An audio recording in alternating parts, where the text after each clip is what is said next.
Title: Every heiress mocked the maid's torn apron. Then she pulled the traitor's ring from the seam. The first heiress laughed when Nora Vale entered the Belanti dining room wearing a torn apron. The second covered her smile with a crystal glass.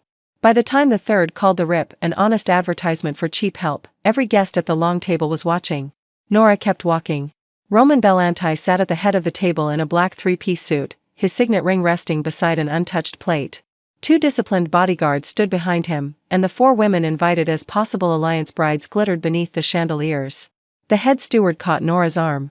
"You will leave before Mr. Belanti sees that disgrace." "He needs to see it," Nora said. She pulled a silver seam ripper from her pocket, slid its point beneath the torn edge, and opened the apron from the inside. A heavy gold ring dropped onto a white linen napkin. Roman rose so quickly that his chair struck the floor. Nora placed both hands beside the torn apron seam. "This is not my shame," she said. "Someone sewed your traitor's ring into my apron." Chapter 1. Silence changed inside a Mafia house. It did not become softer. It became organized. The bodyguards moved first, one toward the dining room doors and the other toward Roman's right shoulder. The servers stopped where they stood, holding silver dishes that suddenly seemed too bright. Even the quartet in the gallery lowered their bows without being told. Roman Belanti did not look at the ring. He looked at Nora. That surprised her more than the locked doors. At 42, Roman had the kind of stillness that made movement around him feel like an admission. His black hair was combed back from a clean-shaven face, and his long black overcoat remained buttoned despite the warmth of the room. The heavy ring on his own hand bore the Belanti crest, a tower beneath 3 stars. The ring on the napkin bore the same tower. Its stars had been cut away. Everyone in the estate knew what that meant, although nobody used the old name aloud. The broken crest belonged to the branch that had betrayed Roman's father 12 years earlier. Belanti staff called it the traitor's ring only in locked rooms, and only after checking the hallway. Roman's gaze dropped to the open seam. "Who touched your apron?" His voice was low, controlled, and far more dangerous than shouting. Nora did not answer immediately. She turned toward the steward, whose fingers still circled her upper arm. "Mr. Mercer," she said, "you can release me now." The steward's grip tightened by instinct. Roman noticed. "Release her." Mercer obeyed at once.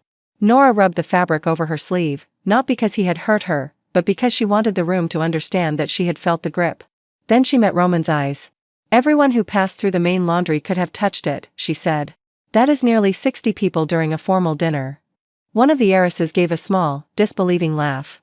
Serafina Darko wore ivory silk and diamonds pale enough to look cold. She had mocked Nora first, leaning toward the woman beside her as if the maid could not hear. "How convenient," Serafina said. "A stolen ring appears in her clothing, and she calls it evidence." "It is evidence," Nora replied. "Of theft. Of sewing." Nora lifted the apron edge without touching the ring. The tear ran down the side seam below her waist, where the pocket met the apron body. Fresh silver thread crossed the older white stitching in tight, uneven loops. "This apron was repaired from the inside," she said. The ring was placed between the pocket lining and the outer cloth. It could not fall out until the side seam opened. Serafina tilted her head. "And you expect us to believe you never noticed a gold ring in your own pocket?" "I noticed the weight before dinner. I also noticed the seam had been shortened by 3 stitches. Yet you wore it anyway. Because whoever put it there expected me to hide the damage, change aprons, or panic when I found the ring alone." Nora picked up the silver seam ripper and folded its tiny blade into the smooth ivory handle. Her mother had given her the laundry tool when Nora first learned to mend hotel linens at 14. "Instead, I brought it into the brightest room in the house." The third heiress stopped smiling. Roman finally looked at the ring. His expression did not change, but the thumb of his right hand pressed once against his own signet. Nora had seen him do that during difficult meetings. It was the only visible sign that a memory had found him. "Nobody touches it," Roman said. Mercer had begun to reach for the napkin. He froze. "Sir, I intended to secure it." "You intended to put your hand on something you do not understand." Mercer lowered his arm. Roman turned to Nora again. "Do you understand it?" "I understand cloth," she said. "I understand staff routes, laundry powder, starch, steam, careless repairs, and the marks a ring leaves when someone presses it through 2 layers of linen." She pointed to the apron, not the gold. "If you want the truth, start with the seam." For 12 years, people had started with Roman's fear of the broken crest. They showed him rings, seals, copied signatures, and old family photographs. They spoke the name of his father in careful voices, hoping grief would make him obedient. Nobody had ever told him to ignore the ring. "Show me," he said. Nora spread the apron across the end of the table. A footman quietly removed 2 place settings, while the guests leaned back as if ordinary cotton might stain them. She indicated the original seam first. House aprons are sewn with white cotton thread, 12 stitches per inch. Mrs. Della in alterations uses a flat backstitch because it survives industrial washing. She moved her finger to the fresh repair. This is silver polyester. 8 stitches per inch, pulled too tightly. Whoever did it knows enough to close a seam, but not enough to keep the cloth from puckering. Roman bent closer. He did not touch the apron. The ring? Pressed here. Nora showed him a faint circle beneath the pocket lining. Tiny gray grains clung to the cotton around it. Laundry powder, he asked. Perfumed body powder. Violet and rice starch. Several eyes shifted toward Serafina. Her fragrance carried violets across half the table. Nora saw the movement and disliked it immediately. Do not decide too quickly, she said. Roman looked up. Most people corrected themselves when he looked at them that way. Nora corrected him instead. Perfume travels, she continued. A maid handles a dressing gown. A chair brushes a skirt. A handkerchief enters the wrong basket. Scent proves contact, not guilt. Serafina's shoulders eased, although gratitude did not reach her face. Roman watched Nora for another second. What does the stitching prove? That I did not put the ring there while wearing the apron. Could you have sewn it in earlier? Yes. A murmur moved along the table. Nora raised one hand before Mercer could speak. If I had access to silver thread, the ring, a private work table, and a reason to carry evidence into a room containing the only man who would recognize it. You admit possibility, Roman said. Competent women usually do. Possibility is not proof. Something almost changed at the corner of his mouth. Not a smile. Roman Belanti did not smile during betrayal. Recognition, perhaps. He looked toward his bodyguard. Matteo, move everyone from this room to the East Salon. Names recorded, personal belongings left where they are. Nobody is searched until Miss Vale explains what can be learned without destroying evidence. Mercer stiffened. Sir, house protocol requires immediate staff inspection. House protocol nearly put an innocent woman's arm in your hand and a planted ring in your pocket. Roman's voice remained quiet. Tonight, protocol can wait. Nora had not realized she was holding her breath until she released it. Serafina rose with the other heiresses. Are we truly being detained because a maid tore her clothes at dinner? Nora folded the apron so the open seam remained visible. No, Miss Darko. You are being asked to wait because someone expected Mr. Belanti to blame the poorest person in the room. Serafina's face hardened. Roman stepped beside Nora, broad shoulders blocking the chandelier light. And because that person misjudged both of us. Chapter 2. Nora had worked at Belanti House for 11 months. Long enough to know which radiators complained before rain, which guest rooms swallowed cuff links, and which junior footman sent half his wages to a sister studying nursing in Naples. She knew Roman drank coffee after midnight but never before noon. She knew he inspected the estate accounts on Sundays, even when the priest came for lunch. She also knew he had never entered the main laundry. Power lived upstairs. Evidence usually went below. The laundry occupied 6 stone rooms under the west wing, where steam softened the air and the floors sloped toward old brass drains. Industrial washers stood beside linen presses older than Nora. White sheets moved through the space in careful stages, from sorting to washing, drying, pressing, mending, recording, and return. Nothing simply became clean. Someone made it clean, and someone else wrote down where it went. Nora carried the folded apron downstairs on a wooden tray. Roman followed with Matteo and another guard named Enzo. Mercer came last, offended by every step that took him farther from polished floors. Nobody touches the sorting tables, Nora said as they entered. Not with gloves, not with handkerchiefs, and not because you are accustomed to being obeyed. Enzo glanced at Roman. Roman removed his black leather gloves and placed them on an empty shelf. You heard her. That was the first moment Nora understood he might actually listen. Not perform listening while waiting to issue the order he had already chosen. Not offer her 3 polite minutes before returning authority to Mercer. He had followed her into heat, soap, and humming machines, and he had taken off his gloves because she told him cloth remembered touch. Mrs. Della emerged from the mending room, carrying a basket of folded napkins. She was 64, square-shouldered, and unimpressed by men whose coats cost more than industrial dryers. She looked at Roman, then at the guards, and finally at Nora's opened apron. That is why you took number 17. Nora set the tray down. What do you mean? Your usual apron was missing from your hook. You took 17 from the spare rail. Nora's pulse sharpened. When did you notice? At 6:20. You were upstairs checking the silver linen. Who issued the spare? Mrs. Della frowned. Nobody. It was already hanging on the front peg. Mercer stepped forward. This only confirms that Miss Vale selected the garment herself. It confirms someone selected it for me, Nora said. She crossed to the staff board. Each worker had an assigned hook marked with a brass number, while spare aprons hung on a separate rail near the pressing room. Number 17 belonged in the rear position because it had a shortened neck strap. Tonight, it had waited on Nora's hook. She opened the laundry ledger. Every garment entering or leaving the room received a date, worker initial, and destination. Nora ran her finger down the apron column. 16. 18. 19. No 17. The entry was removed, she said. Roman stood close enough for her to feel heat from his coat. A page? A line. She angled the ledger beneath the work lamp. The paper looked unbroken until she brushed chalk dust across its surface. A narrow scraped patch appeared between two rows. Someone used a blade to lift the top layer of ink and paper. Mercer gave a tired sigh. Or the book is old. Mrs. Della set down her basket with care. That book is 6 weeks old, and I know every stain on it. You defend your supervisor. I defend my ledger. Nora nearly smiled. Roman did. It was brief, but real. Then the smile vanished as he studied the scraped entry. Who can enter this room? Any house employee before 9 in the evening, Nora said. After 9, the west service door locks. Guests? Not officially. Unofficially? People with expensive shoes become lost whenever rules inconvenience them. Matteo coughed into his fist. Roman's gaze warmed for half a second. Show me the route. Nora led them through the mending room, past shelves of white thread and labeled cloth, toward the service corridor connecting the laundry to the guest wing. The corridor ended at 3 doors. One opened toward the main kitchens, one toward the rear stairs, and one toward a narrow lift used for linen carts. The lift key hung on a hook. The tag was backward. Nora stopped. Mrs. Della, did you use the lift after 5? No. The dinner linen went up at 4:30. Nora lifted the key by its wooden tag. A thin coat of violet powder marked the brass. Mercer saw it. Miss Darko. No, Nora said. Her perfume is on the key. Violet powder is on the key. If Miss Darko used it herself, the mark would likely be on the bow, where fingers turn metal. This is on the stem. Roman leaned closer. Transferred from fabric? Probably a glove or handkerchief wrapped around it. Why wrap a key?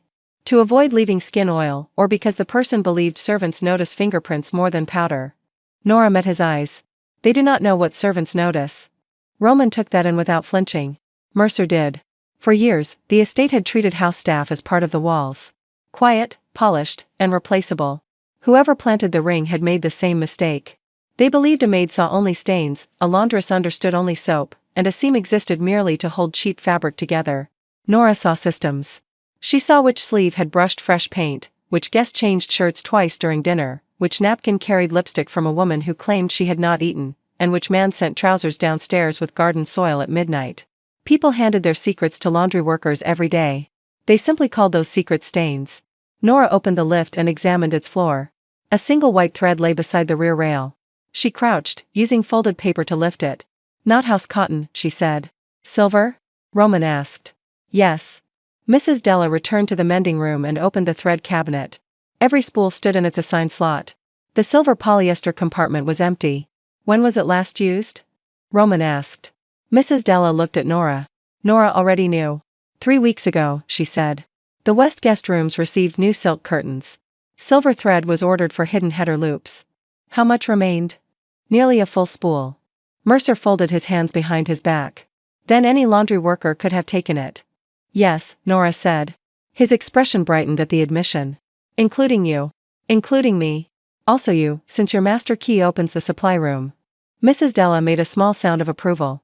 Roman looked toward Mercer. Where were you between 5 and 6? Supervising the wine service. Witnesses. Dozens. People witness what powerful men tell them to witness, Nora said. Let the records answer first. Mercer's face tightened. You forget your position. No. My position is why I know records better than you. Roman stepped between them before Mercer could reply. He did not raise his voice or broaden his stance. He simply occupied the space, and Mercer became quieter. Miss Vale's position tonight is the person keeping me from making a foolish decision, Roman said. I suggest you respect it. Nora should have felt rescued. Instead, she felt seen. There was a difference. Rescue put a woman behind a stronger body. Recognition gave her room to keep standing. Roman turned back to the empty thread slot. What was the intended foolish decision? Nora considered the ring, the erased line, and the apron placed on her hook. You would find the broken crest on a maid, she said. You would believe someone inside the staff served the exiled branch. Mercer would search the laundry, discover missing silver thread, and point to our access. Then I would remove the laundry staff. At minimum. What happens after that? Nora looked toward the linen lift. Tomorrow morning, the entire family council arrives for your route review. Roman's face became still again. How do you know about the review? We received an order for 18 council napkins, 2 black table runners, and no place setting for the Darko delegation. He said nothing. Laundry knows head count before most relatives do, she added. Matteo nodded slowly. If the laundry staff were removed tonight, replacement workers would handle the council rooms tomorrow. Workers selected by Mercer, Nora said. Mercer's face went pale with anger. That is an accusation. No. It is a sequence. She looked at Roman. Someone wants you watching a ring while they change who enters your council room. Chapter 3. Roman moved the investigation out of Mercer's hands within 5 minutes. He did it without spectacle. The steward surrendered his master keys to Matteo, submitted his movements for the evening, and took a chair outside the laundry under Enzo's supervision. He was not accused, searched, or humiliated. Nora noticed the restraint because it cost Roman something. 12 years earlier, restraint had cost his father everything. She knew the story in the way staff knew important tragedies. Not through official announcements, but through fragments carried by old employees. A forged bell anti-seal had authorized changes to a family route. Roman's father trusted the mark, ignored a driver's warning, and lost control of the organization within a week. He survived the first betrayal but never recovered his authority. Roman rebuilt the house by trusting almost nobody. Tonight, a broken crest had appeared in Nora's clothes. The easiest version of Roman would have emptied the laundry, dismissed the staff, and called suspicion wisdom. Instead, he let an employee tell him that fear had made him predictable. That did not make him gentle. It made him dangerous in a new direction. The council review moves tonight, he told Matteo. No announcement outside this room. Matteo checked his watch. 3 council members are already in the city. Bring them through the north entrance. Use staff cars, not the formal convoy. Nora looked at him. You changed the route. You said someone expects the old one. I said someone may want replacement workers in the council room. And you were right enough to earn caution. Roman turned toward Mrs. Della. How many people can prepare the room without entering from the west corridor? 4, the older woman said. Nora, me, Luis from Silver Service, and Ada from Pressing. Choose 2. Nora and Ada. Nora shook her head. Mrs. Della knows the ledger better. You found the erased line, Roman said. Because she taught me. Mrs. Della looked between them. Take us both. Ada is excellent, but she hums when nervous. She does not, Nora said. She absolutely does. Roman's mouth shifted again. Nora began to understand that his rare smiles were not signs of ease. They were signs that someone had interrupted the machinery of his suspicion. He looked at her torn apron. May I touch the seam? The question silenced the room more completely than an order. Roman Belanti asked permission in his own laundry. Nora held his gaze, then pushed the tray toward him. The cloth, yes. Not the ring. Why not the ring? Because you press your thumb against your signet whenever you look at it. You would transfer skin oil from one crest to the other. Matteo studied the ceiling. Mrs. Della found sudden interest in folded napkins. Roman did not appear embarrassed. You have watched my hands. I watch everyone's hands. That was not my question. Warmth rose beneath Nora's collar, which annoyed her. It was the answer you received. His gaze stayed on her for one measured second before he looked down. Roman touched the edge of the apron with 2 fingers. They were large hands, kept immaculate but not soft. A pale line crossed his right palm, and the knuckle beneath his signet showed an old stiffness. He followed the original white stitches, then the silver repair. The new thread sits above the cloth. Because it has never been washed. The apron was clean. It was washed before the repair. Silver polyester would tighten and shine differently after heat. So the ring entered after the final wash. Between 3 yesterday afternoon and 6 tonight. Roman lifted the pocket lining. Could one of your workers do this without being seen?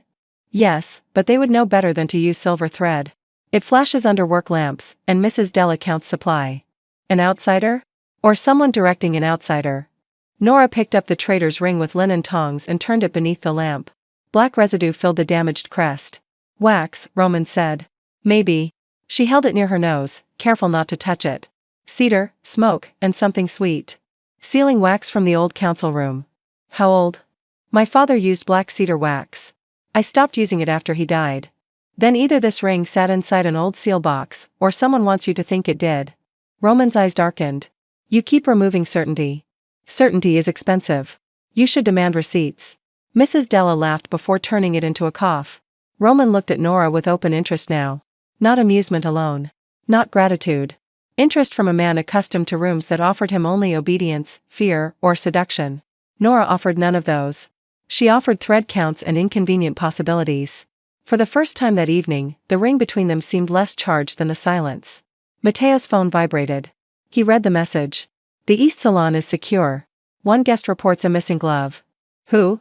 Roman asked. Miss Darko. Nora closed her eyes briefly. Of course she does. You expected it? Matteo asked. I expected someone to give us a simple suspect. Roman straightened.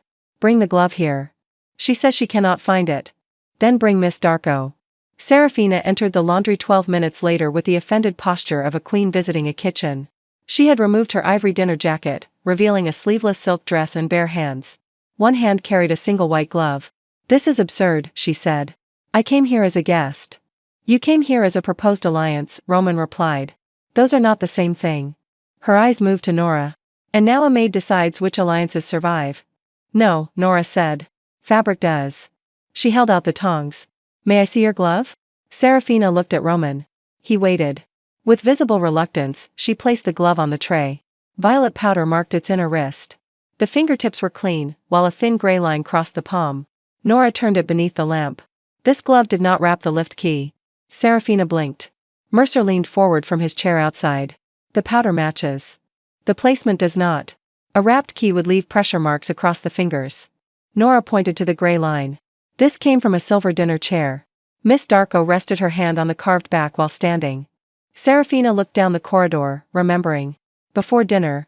In the portrait gallery. Your missing glove? My maid took both upstairs after I spilled water. She returned only one. Name? Clara Venn. Nora knew Clara. 26, careful, and recently hired through an agency favored by Darko House.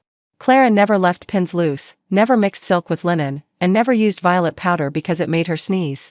Where is she now? Roman asked. Serafina's anger faltered. She should be in my suite.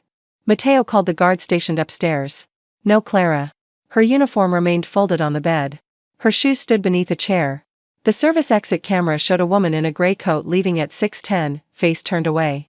Nora remembered the early driver from a previous gala, the temporary logos, and the way wealthy households often treated uniforms as proof of identity. Did anyone confirm the woman was Clara? She asked. Matteo relayed the question. The answer came back. No. Serafina sat on a wooden laundry stool. Her confidence had not vanished, but it had changed shape. Clara would not betray me. Nora softened her voice. Then help us prove she did not. Serafina looked at her, surprised by the absence of triumph. You think she was framed too? I think someone who planted a ring in my apron may also have used your maid's coat. Roman watched Nora give dignity to the woman who had mocked her. That was when his interest became respect. Nora felt it before she dared name it. Chapter 4. The East Salon held 4 heiresses, 6 relatives, 2 legal advisors, and enough resentment to heat the entire wing. Roman returned with Nora at his side. She had removed the torn apron and changed into a plain black dress borrowed from Mrs. Della's office. The damaged cloth remained on its wooden tray, carried by Matteo as carefully as any family relic. Serafina walked behind them. Every conversation stopped. One of the heiresses, Elise Caro, looked at Nora's dress and smiled. At least someone found her proper clothing. Roman did not look at Elise. Miss Vale's clothing was proper before you opened your mouth. The words landed cleanly. Elise's smile vanished. Nora glanced at Roman. Public defense could easily become possession when offered by a powerful man. He had not called her his employee, his witness, or a woman under his protection. He had named her dignity as something that existed before his approval. That mattered. Sit, he told the room. Everyone obeyed except Nora. Roman turned to her. You too. I need the service map. Then sit near it. He pulled out the chair at his right, the place left empty for the alliance advisor who had not yet arrived. A maid did not sit at Roman Belanti's right during a formal gathering. Nora studied the chair. Is this evidence or theater? Evidence first. And after? That depends on whether you still believe I am listening. She sat. Shock moved through the salon with almost comic force. Roman remained standing while Matteo placed the tray on a low table.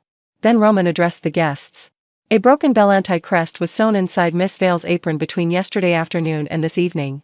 The laundry ledger was altered, silver thread was removed, and a service lift was used without authorization. Elise folded her hands. Then dismiss the staff and investigate properly. Nora looked at her. That is what the person responsible wants. You cannot know that.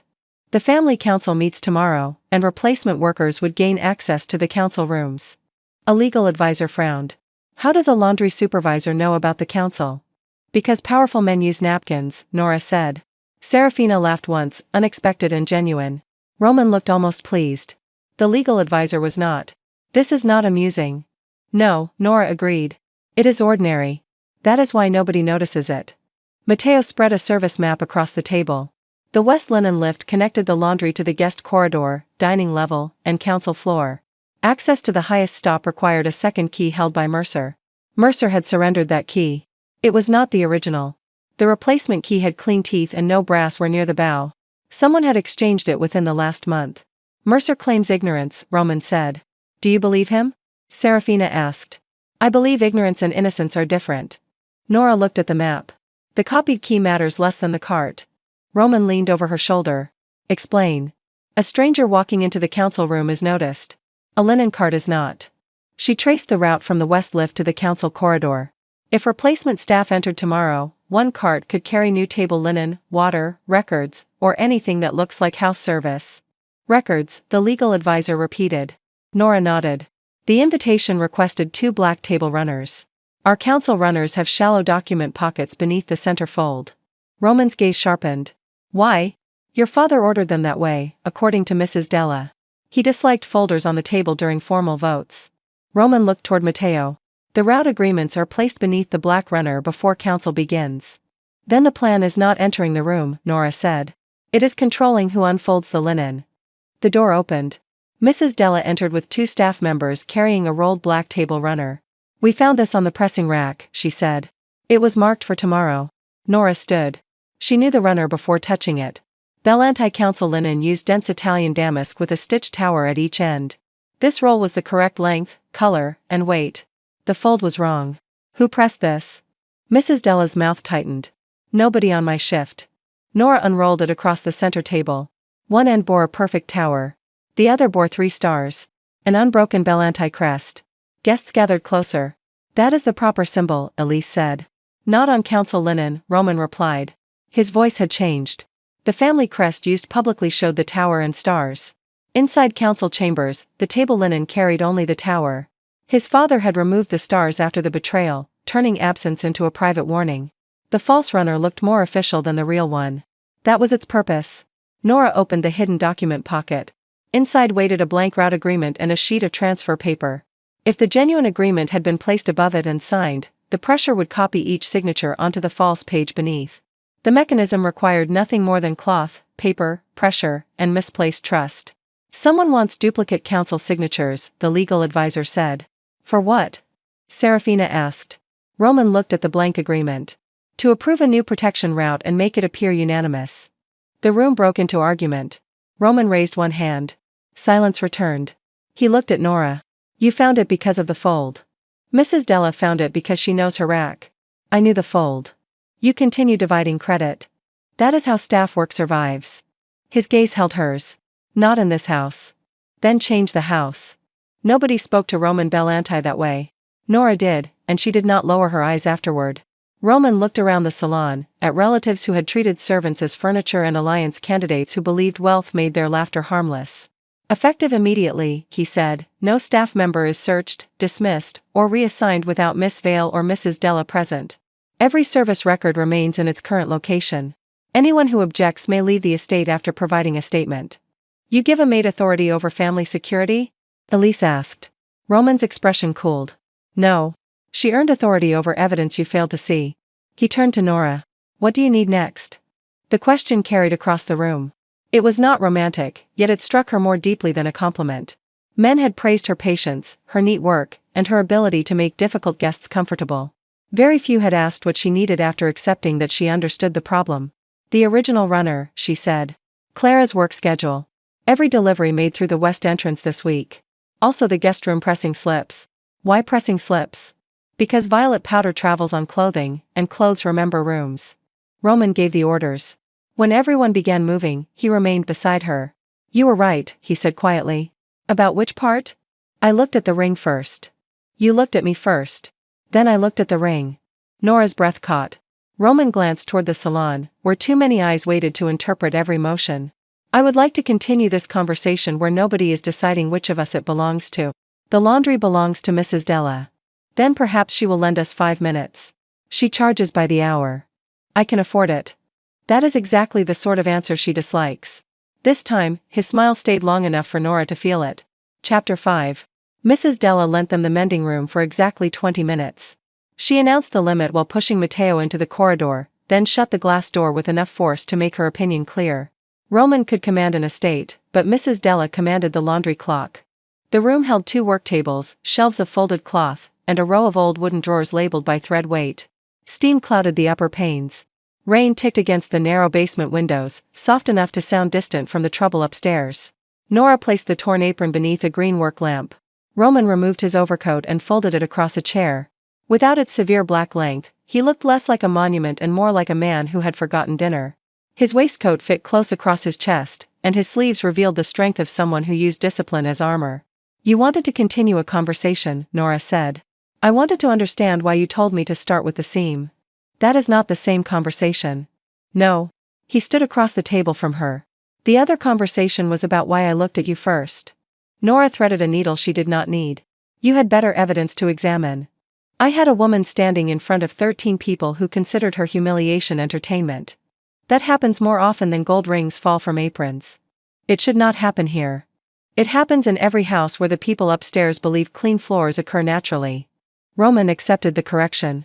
Then I have been blind inside my own home. Nora glanced up. Powerful men usually turned admissions into performance. They offered one polished regret, then waited to be praised for discovering conscience. Roman did not soften his face or ask her to absolve him. The statement sat between them without decoration. Blind is not permanent, she said. Unwilling is. He placed his hands on the work table. Teach me. To sew? To see. The answer reached somewhere beneath her ribs. Nora pulled a square of old linen from the scrap basket and laid it beside a new one. Close your eyes. Roman's brows lifted. You give unusual orders. You ask unusual lessons. He closed them. Without his direct gaze, the room felt smaller. Nora became conscious of the steam against her skin, the distance between their hands, and the fact that Roman Belanti trusted very few people enough to surrender sight. She guided his fingers to the new linen. Do not grip it. Let the cloth move. His hand was warm beneath hers. This one is new, he said. Why? Smooth. Stiff. That is what everyone notices. She moved his hand to the older square. Now find the repair. His fingertips traveled slowly across the cloth. He missed the line once, then returned to the edge and tried again. Here. That is the hem. He opened one eye. You enjoy this. More than I should. He closed it again. His fingers moved toward the center, where white stitches crossed a thin tear. This time he stopped directly above them. Here. Yes. It feels thicker. Because a repair does not erase damage. It supports it. Roman opened his eyes. Their hands remained together on the cloth. Is that what you do? He asked. With linen? With people. Nora withdrew her hand slowly. People are less grateful. My staff seem grateful. Your staff are careful. Around me. Around the possibility that one mistake can remove their income, housing, references, and dignity. His jaw tightened. Have I done that? You let Mercer create a house where everyone believed you might. Roman looked through the glass door. Mercer sat at the far end of the corridor with Enzo standing nearby. He served my father. So did the table runner. Roman returned his gaze to her. You compare my steward to linen. The linen has been more honest tonight. A quiet laugh escaped him. It changed his face. Nora had seen Roman at formal dinners, estate inspections, and 2 memorial services. She had seen him courteous, cold, impatient, and briefly kind to an elderly gardener whose pension forms had been lost. She had never seen laughter loosen the line between his brows. The sight was unfairly attractive. She looked down at the torn apron seam. Your 20 minutes are expensive, she said. I was warned. Nora placed the silver thread beside the original white spool. New thread shines because its surface remains unbroken. Old thread softens after heat, soap, and friction. It also collects what passes over it. Powder. Powder, oil, dust, starch. Sometimes perfume. And pressure marks? She took a brass curtain ring from a supply drawer and pressed it between 2 scraps. Then she sewed 3 loose stitches around it, handed the piece to Roman, and let him feel the raised circle. A hidden object changes the cloth around it, she said. Even after removal, the surrounding fibers remember. Roman rubbed his thumb over the circle.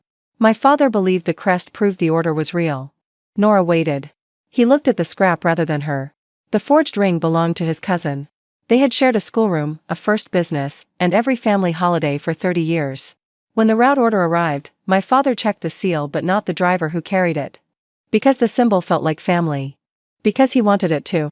Roman's voice remained level, although his right hand had closed around the cloth. Afterward, he stopped trusting people and trusted procedures instead. I inherited both mistakes. Nora touched the edge of the scrap. Procedures are tools. They become mistakes when nobody is allowed to question them. You questioned me before an entire room. You needed efficient service. Is that what it was? The air shifted. Nora could answer with humor and restore distance. She could remind him they had evidence waiting upstairs. Both choices would be sensible. She was tired of sensible choices made only because powerful men complicated honesty. No, she said. I was angry. At the women laughing? At them. At Mercer touching me. At you for building a house where he believed he could. Roman held her gaze. Anything else? At myself for noticing you before tonight. His expression changed with startling directness. How did you notice me? You thank the kitchen staff by name but never enter their rooms. You pay excellent wages but let supervisors control whether workers receive references. You remember which gardener has arthritis, yet you do not know how many women repair your sheets after midnight. That is not the noticing I expected. You are accustomed to easier women. I am accustomed to women who want the place beside me. And you invited 4 of them to dinner. My council invited 4 possible alliances. You sat at the table. I did. He did not escape responsibility through technical language. Did you intend to choose one? Nora asked.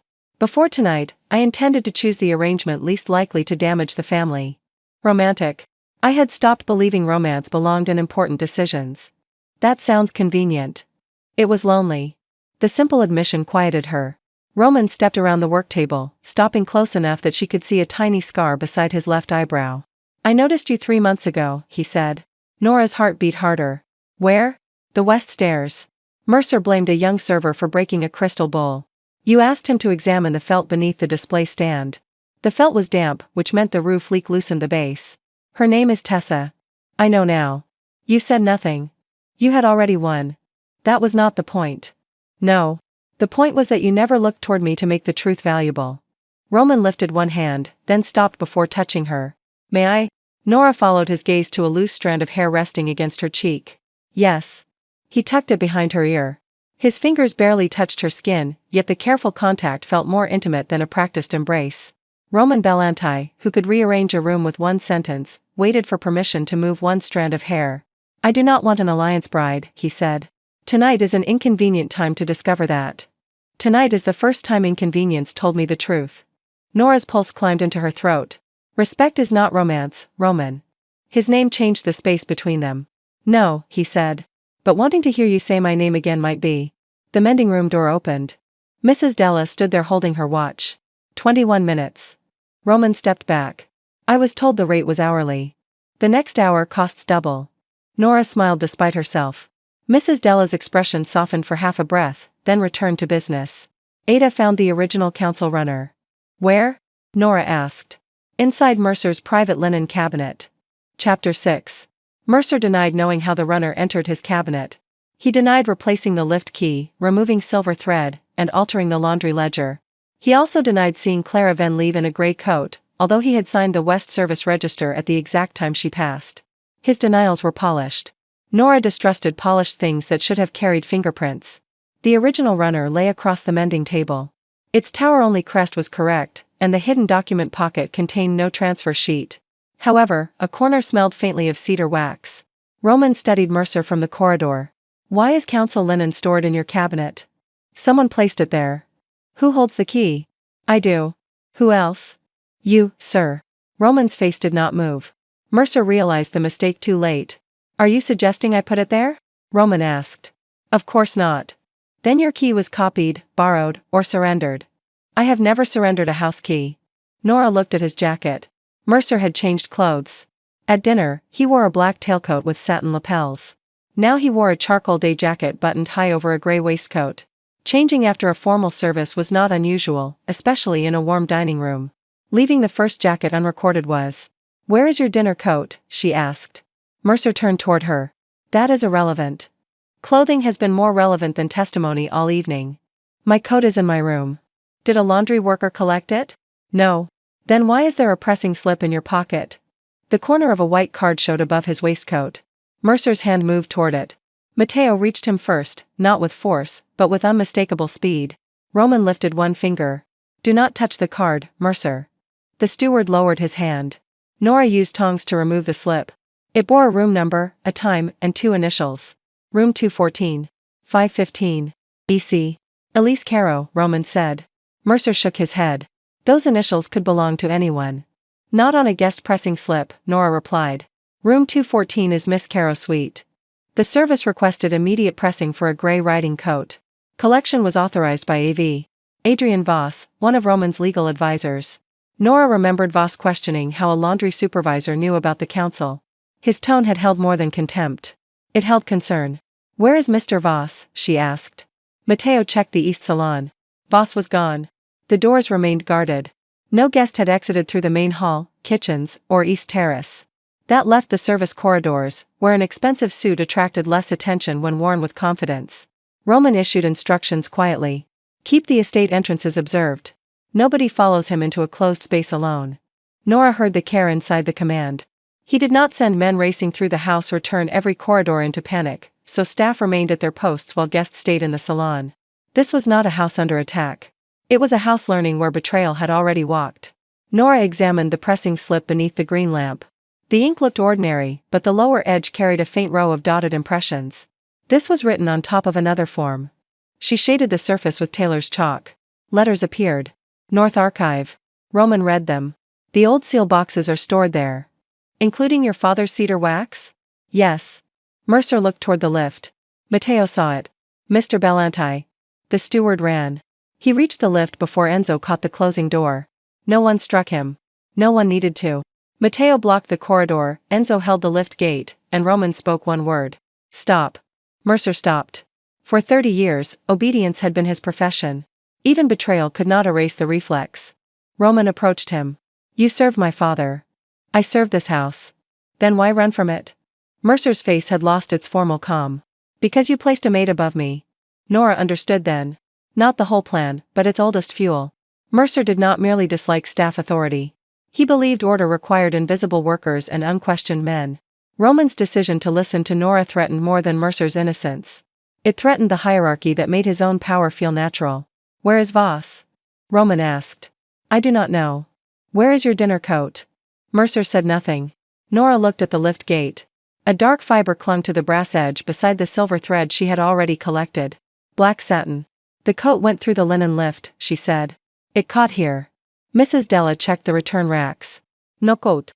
Nora opened the lower cart compartment, where workers stored protective canvas during rain deliveries. The folded canvas sat higher than usual. Beneath it lay Mercer's tailcoat. The right cuff carried violet powder. A strand of silver thread had twisted around the watch button, while black cedar wax marked the inner pocket. Nora did not feel triumph. She felt the cold clarity of a pattern closing. "He used Serafina's missing glove to wrap the lift key," she said. Powder transferred to his cuff. "He took silver thread, opened my apron, and carried the old ring from the archive." Mercer stared at the coat. "That proves contact, not purpose." "You remembered what I said. You enjoy hearing yourself speak." "No. I enjoy when evidence learns the language." Roman looked at Mercer. "Who gave you the ring?" The steward's silence answered enough. Mateo's phone vibrated again. Clara Van had returned to the estate in a hired car. She carried a sealed note that appeared to bear Serafina's handwriting. It instructed her to deliver both gloves and her gray traveling coat to a driver at the west entrance, then take the evening off. Clara had obeyed because the note included a private phrase Serafina used when dismissing staff early. Only Serafina, Clara, and Mercer knew that phrase. Mercer managed guest staff records. Clara entered the laundry pail but composed. Serafina met her at the door and took both her hands. "I did not send you away. I know that now." Clara's eyes filled, but she did not break. The driver asked whether Miss Vale still used hook 12. "I thought he meant her work assignment." Nora turned to Mercer. "My assigned hook." Mercer looked toward Roman instead. You cannot let servants govern this house. Roman's reply was immediate. They already keep it standing. For the first time, Mercer looked afraid. Not of punishment. Of becoming unnecessary. Chapter 7. Adrian Voss was found in the North Archive with Elise Caro. They had not attempted to leave. They stood beside an open cabinet containing old seal boxes, prepared to claim they were searching for evidence on Roman's behalf. Voss held a copied archive key. Elise wore the gray riding coat listed on the pressing slip. Roman brought them to the council room. The meeting had been moved forward by 14 hours. 3 senior council members sat beneath the tower crest, accompanied by Roman's Aunt Lucia and his cousin Tomas. The real black runner covered the long table. Nora entered carrying the false runner. Several men glanced at her plain dress and then at Roman, waiting for him to explain why a laundry supervisor attended a family council. Roman did not explain her presence. He pulled out the chair at his right again. Nora sat. Mercer remained in an adjoining room with Matteo. Clara, Serafina, Mrs. Della, and Enzo waited as witnesses. No one had been forced to perform humiliation before the people who employed them. Roman understood that truth did not require cruelty. Voss placed both palms on the table. This proceeding has no legal standing. Then you may stop billing me for it, Roman said. Aunt Lucia hid a smile. Elise looked at Nora. Have we truly gathered the Belanti Council because a maid found jewelry in her torn apron? Nora unrolled the false runner. No. We gathered because someone expected men like Mr. Belanti to dismiss women like me before asking how the jewelry arrived. Elise's gaze sharpened. And you think a few stitches make you an investigator? No. 11 months of records make me difficult to fool. Nora placed the pressing slip, silver thread, and violet-marked glove on separate white cloths. Then she set Mercer's tailcoat beside them. At 5:15, your gray coat entered pressing. Adrian Voss authorized collection. He is my legal advisor. He is Roman's legal advisor. Elise glanced at Voss. Nora continued. The pressure impression beneath the slip reads North Archive. Mr. Voss used the same pad to request access there. Voss leaned back. An assistant could have written both. Yes. That is why the slip is not enough. Nora lifted the riding coat's left sleeve. A fresh line of black wax marked the inner cuff. Cedar wax from the archive cabinet. The coat brushed a shelf. Possibly. She turned the cuff inside out. Silver thread crossed a small tear near the lining. 8 stitches per inch, pulled tight enough to pucker the wool.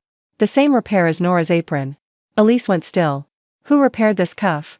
Nora asked. A hotel seamstress. When? Last month. Mrs. Della stepped forward with the pressing ledger. The tear was recorded at 5:17 tonight. No repair was requested. Nora placed the torn apron beside the sleeve. The stitches slanted left. Each final knot formed a doubled loop, then passed beneath the previous stitch. The same person closed both seams. Elise looked toward Voss. Voss looked toward Roman. Mercer repaired the coat. Nora nodded. I agree. Elise seemed confused by the concession. Then you have nothing against me. Mercer repairs household uniforms. He does not repair guest clothing unless ordered by the guest or her authorized representative. Voss authorized collection. And the coat returned to your suite. That is his concern. Your perfume is bergamot, not violet. Yet violet powder appears beneath this repair because Mercer wore Serafina's missing glove while carrying it. Nora let the room absorb the chain. The glove created a false trail toward Serafina. The coat connected Mercer to Voss. The pressing slip connected Voss to the archive. The false table runner connected the archive plan to tomorrow's council signatures. Roman's aunt examined Elise. What did they promise you? Elise laughed, although the sound lacked confidence. This is fantasy built from laundry. Nora reached into the hidden pocket of the false runner. She removed the blank route agreement and transfer paper. Then she placed another document beside them. Elise's engagement alliance proposal. Its final page contained a clause granting Caro House control over all shared family transportation after marriage. The signature line remained empty. Roman read the clause once. This was not in the proposal my counsel reviewed. Voss's face turned hard. It was an administrative amendment. It transfers route authority. Only after marriage. A marriage you intended to manufacture through copied council signatures. Elise stood. You were going to choose one of us anyway. Roman remained seated. You mistook attendance for consent. Your family needs the Caro alliance. My family needs people who can distinguish alliance from ownership. Elise pointed toward Nora. And what does she offer? Laundry? A lecture about thread? You cannot place a servant beside the Belanti name. Nora felt the old insult reach for her. Poor help. Torn clothes. Useful hands without a voice. Before Roman could answer, she stood. I offer no application. The room turned toward her. I did not find your scheme because I wanted Roman to choose me. I found it because you used my staff, my records, and my clothing as if poor women were empty spaces where wealthy people could hide mistakes. She placed one finger beside the opened apron seam. You sewed your plan into the part of the house nobody respected. That is why it failed. Elisa's face colored. You speak as though you belong here. I belong anywhere my work carries the truth. Roman rose then. He did not stand in front of Nora. He stood beside her. The Caro proposal is rejected, he said. Every related authority is suspended pending independent review. Voss is removed from Belanti service. Mercer will provide a full account of altered records before any further decision. Voss tried to speak. Roman raised one hand. You advised my family for 7 years. Do not insult those years by pretending this is misunderstanding. He looked toward the council. All route agreements signed within the last 6 months will be examined by a team chosen jointly by legal staff and operations staff. Miss Vale will identify the service records needed for comparison. One senior councilman frowned. A laundry supervisor will review family agreements. A laundry supervisor found the copied signatures you missed. That does not make her family. The room cooled. Nora turned toward Roman, ready to stop him if he used romance as an answer to professional contempt. He understood before she spoke. Her evidence does not require family status, he said. Her dignity does not require my affection. Her authority tonight comes from competence. Then he looked at Nora. What I feel for her is a separate matter, and one I will discuss with her before anyone else. Every person at the table heard him. He still made the choice hers. Nora's anger eased into something warmer and more dangerous. Hope. Chapter 8. Dawn found Nora on the laundry terrace behind the west wing. The rain had ended. Wet stone reflected a pale sky, and clean sheets moved along the covered drying line in slow white waves. The estate had not slept, but its morning routines continued because workers understood that crisis did not cancel breakfast linen. Nora held the torn apron in her hands. Mrs. Della had offered to repair it. Nora had said not yet. The open seam no longer looked like humiliation. It looked like a mouth that had finally spoken. The terrace door opened. Roman stepped outside without his overcoat. His tie was loosened, and weariness showed around his eyes. He carried 2 cups of coffee and no bodyguards. You do not drink coffee before noon, Nora said. You notice too much. It is almost 6. Then this may be last night's coffee. He offered her a cup. She accepted it. For a while, they stood beside the moving sheets and watched the city brighten beyond the estate wall. Mercer confessed to altering the records, Roman said. Voss gave him access to the archive. Elise financed the copied keys and promised him control of household operations after the alliance. Clara? Cleared. Paid for the lost evening. Serafina asked her to remain.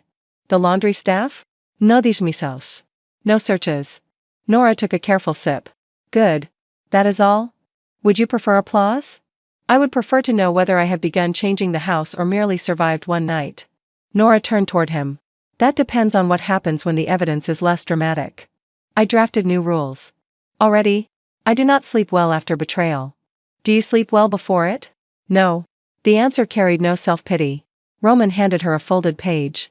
It required 2 signatures before staff discipline, guaranteed employees direct access to an independent review, and prevented supervisors from withholding references without written cause. Another section gave department leads authority over evidence from their own operations. At the bottom waited 2 signature lines. Roman Belanti. Not Avali. She looked at him. You wrote my name before asking. The line can remain empty. Why me? Because you told me change fails when staff work depends on one powerful man's mood. Nora read the page again. Mrs. Della should sign for laundry. Agreed. Kitchen, grounds, transport, and housekeeping need their own representatives. Add them. There must be an appeal beyond you. Choose it. She lowered the paper. You are either serious or exhausted. Both. This will reduce your personal control. That appears to be the point. Nora studied him in the pale morning. Roman had spent years building a system where every decision rose toward him, believing central control prevented betrayal. Now he offered to distribute authority because a woman in a torn apron had shown him what fear could not see. That was not softness. It was courage wearing unfamiliar clothes. I will help draft it, she said. I will not sign until the department leads review it. I expected nothing easier. Good. Roman set his coffee on the stone ledge. Now the separate matter. Nora's heartbeat changed. Your council enjoys separate matters. They will not receive this one until you choose. He faced her fully. I am attracted to you. I respect you. I have thought about you for months, although I told myself attention was not desire because desire would have required action. His directness left her nowhere comfortable to hide. Tonight changed that? Tonight removed the lie. You invited 4 women to be evaluated for marriage. I did, and it was unfair to them. I will apologize to each without blaming my counsel. You cannot turn from alliance brides to a maid before breakfast and call that wisdom. I am not asking you to marry me before breakfast.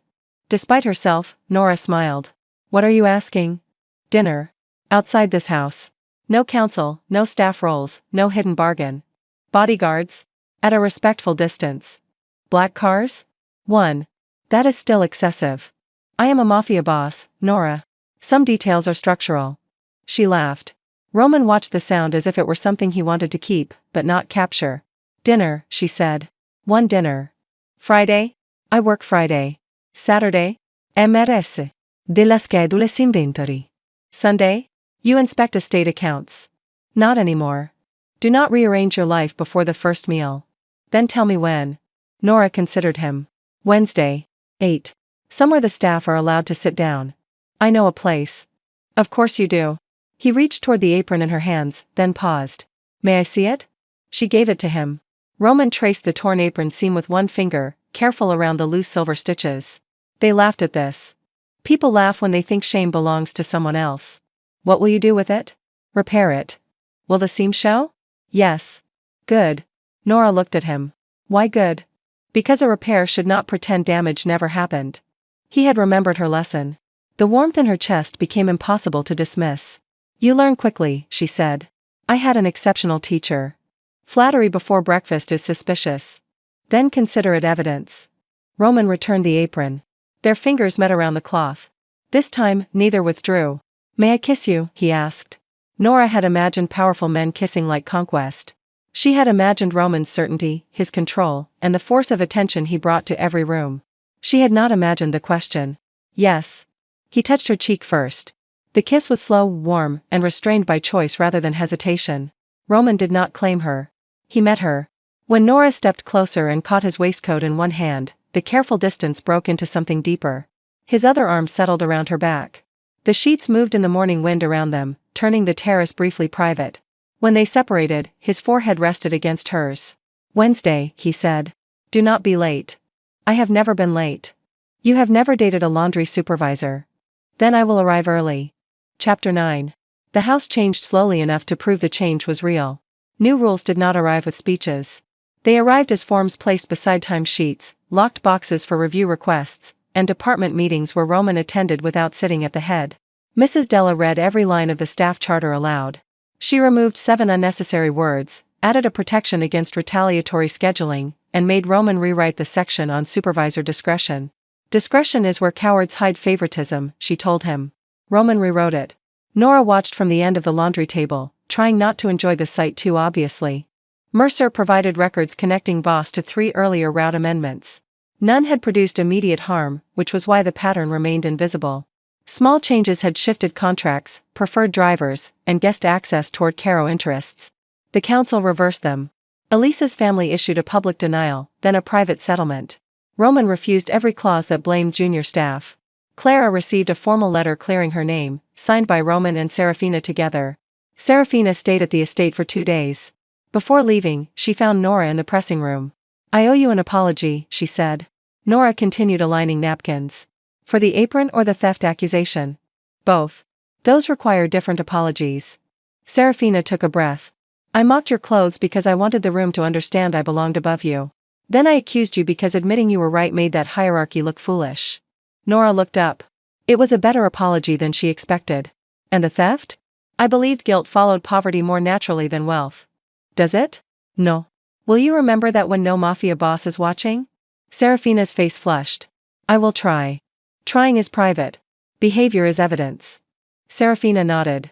Before she left, she placed a small box on the table. Inside lay 3 silver spools from the finest sewing house in Milan.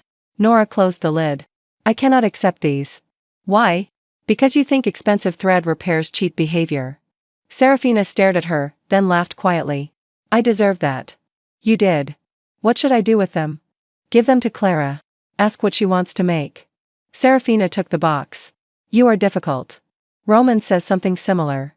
Roman looks at you as if difficulty has become his favorite language. Nora returned to the napkins before Serafina could see her smile. Wednesday evening arrived. Roman came to the laundry at 7:45 wearing a black suit without a tie. He carried no flowers, jewelry, or black card. Nora had warned him that gifts before a first dinner would feel like negotiation. He brought a paper bag of warm chestnut rolls for the night shift. Mrs. Della inspected the bag. Acceptable. Thank you, Roman said. I was speaking to Nora. He waited while Nora finished checking the return count. He did not look at his watch, interrupt, or suggest that his schedule outweighed hers. At 8, they left through the staff entrance. The restaurant was a family-owned place beside the river, with 12 tables and a kitchen visible through an open arch. Roman's bodyguards took a table near the door. No private room waited. No one cleared ordinary diners to create space. Nora noticed everything. You planned carefully, she said. I asked Matteo where people eat when they want food rather than witnesses. And he told you? After laughing for an unreasonable amount of time. Dinner lasted 3 hours. Roman asked about Nora's mother, who had taught sewing in a hotel basement and believed every woman needed one skill nobody could take through divorce, layoffs, or bad luck. Nora asked about Roman's sister, who lived in Florence and refused every attempt to place a bodyguard inside her art studio. They spoke about work, grief, music, stubborn relatives, and the strange loneliness of being considered competent enough to solve problems but too strong to need tenderness. Roman did not tell her she was unlike other women. He told her exactly what he admired. Her refusal to convert possibility into guilt. Her insistence on dividing credit. Her warmth toward Clara after Serafina's accusation. Her ability to challenge a room without becoming cruel. Nora told him what frightened her. You can make my life easier with one sentence, she said. That means you can also make it impossible. Roman set down his glass. I will not use employment to hold you near me. Intentions change. Then we create structure. Romance by written policy? You like records.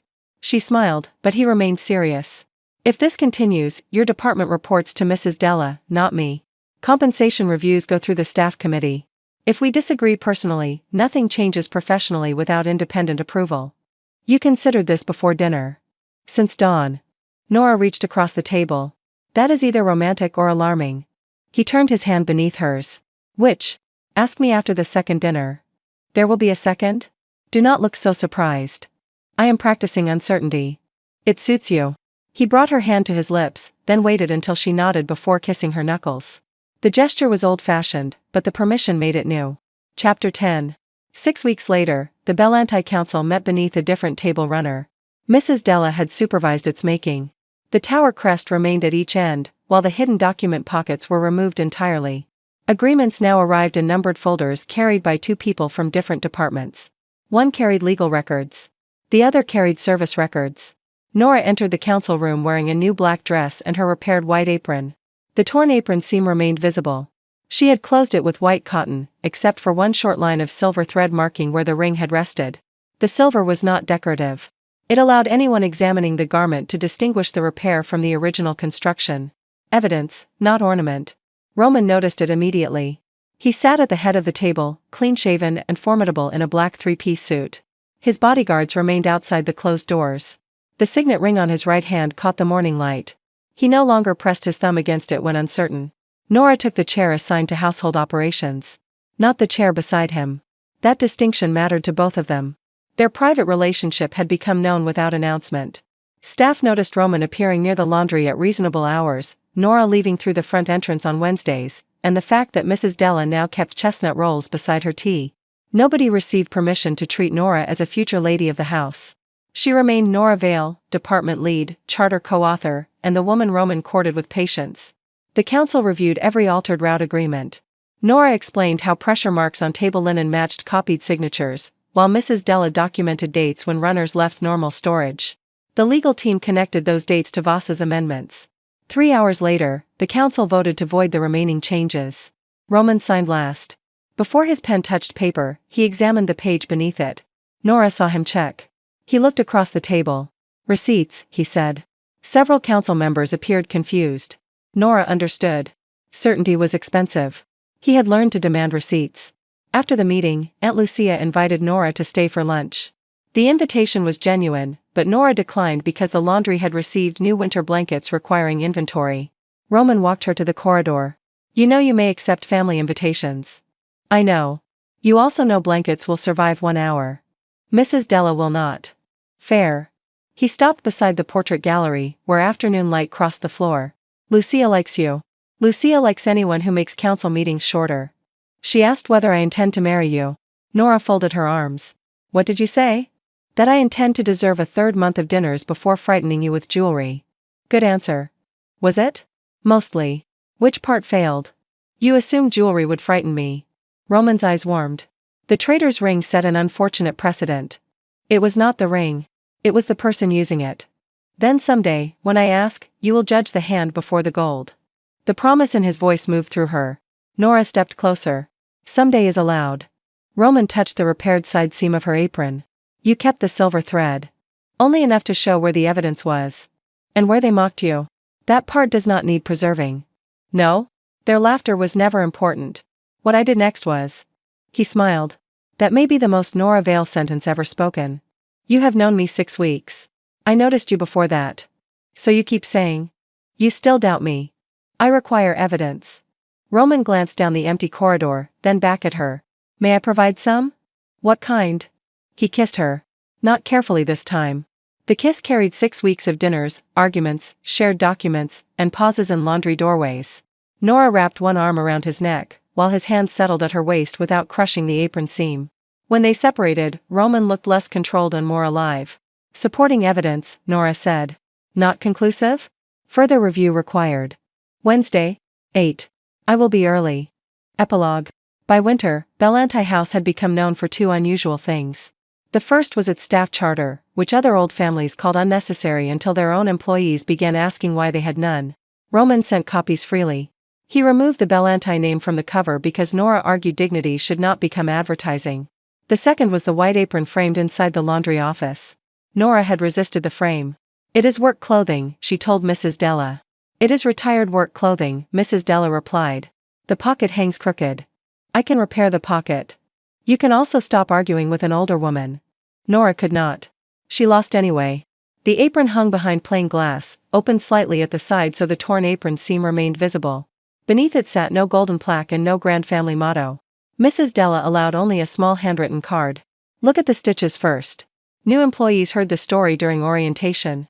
Not the romantic version whispered by house staff, which included Roman Belanti learning to touch old linen with his eyes closed. They heard the practical version. A low-ranking worker had been mocked. Evidence had been hidden in her clothing. She spoke before fear made the decision for everyone. The head of the house listened. The system changed. Nora approved that version. She also kept the romantic one.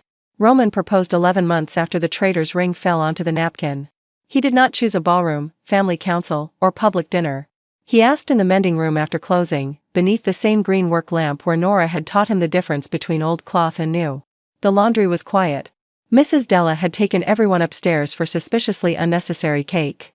Roman wore black, as always, although he had removed his gloves before entering. In one hand, he held a small ring box. In the other, he held a square of linen. Nora examined the linen first. Your stitches are uneven. I practiced. On what? Matteo's handkerchiefs. Does he know? He suspects. She traced the repaired line. 12 stitches per inch, white cotton, flat backstitch. The tension varied near the middle, but the seam would hold. Acceptable, she said. Mrs. Della used the same word. High praise. Roman set the cloth on the table. Nora, I spent most of my life believing safety came from controlling every door, route, and decision. You showed me that control without trust is another kind of blindness. He did not kneel immediately. First, he stood before her as an equal and said everything that mattered. You challenged me when obedience would have been easier. You protected people who had not protected you. You taught me that respect must exist before affection, and structure must outlast promises. His voice roughened slightly. I love your mind, your courage, your warmth, and the way you refuse to let power become an excuse. I do not want to place you inside my life as an ornament. I want to build a life where both our names remain whole. Then Roman Belanti lowered himself to one knee. Not in submission. In choice. He opened the box. The ring was simple by Belanti standards, with one clear stone set above a narrow gold band. Inside the band, a line had been engraved. Look at the stitches first. Nora laughed through sudden tears. That is an extremely unromantic inscription. You taught me romance needs structure. I said employment needed structure. I adapted the lesson. Dangerously. Is that a yes? Nora crouched until they were at the same height. It is a condition. Roman's expression became solemn. Name it. No alliance dinners disguised as family obligations. Agreed. No solving personal arguments through staff policy. Agreed. No pretending you understand laundry because you repaired one handkerchief. That may be unreasonable. Roman. Agreed. She held out her hand. Then yes. He slid the ring onto her finger. It fit. Roman rose and kissed her beneath the green work lamp, surrounded by thread drawers, folded linen, and the ordinary tools that had revealed extraordinary betrayal. Upstairs, someone cheered too early. Mrs. Della opened the door. I told them to wait. Matteo appeared behind her holding a cake. You told us 10 minutes. He spoke slowly. Roman looked offended. I was thorough. You were Roman, Nora said. Everyone entered. The celebration belonged to staff and family together, with no one pushed against a wall and no one asked to become invisible. Serafina sent silver thread for the wedding linens, this time chosen by Clara. Aunt Lucia brought wine. Matteo finally learned what had happened to his missing handkerchiefs. Roman's sister arrived from Florence and hugged Nora before greeting her brother. He needed someone difficult, she whispered. He needed someone honest. That is more difficult. Months later, Nora walked into the Belanti dining room wearing no apron. She wore an ivory dress designed by a local seamstress whose work Nora admired. The waist carried a single line of silver stitching, subtle enough to disappear from a distance and clear enough to reward anyone who looked closely. Roman waited at the end of the room. He looked every inch the Mafia boss people feared. Black formal coat. Heavy signet ring. Disciplined men standing beyond the doors. Authority settled into his posture without effort. Then he saw Nora. The feared man stopped breathing for one visible second. No heiresses laughed. No one mistook simplicity for poverty or service for weakness. Mrs. Della adjusted Nora's sleeve. The seam is holding. It was well made. By whom? Nora looked toward Roman. Both of us. She crossed the room to him. Roman took her hand, but he did not lead until she stepped forward. The traitor's ring had been designed to make him fear the poorest woman in the room. Instead, it revealed the woman who could see what power overlooked. They had hidden betrayal inside a torn apron seam. Nora pulled out the truth. Roman listened. And nobody laughed at her torn apron again.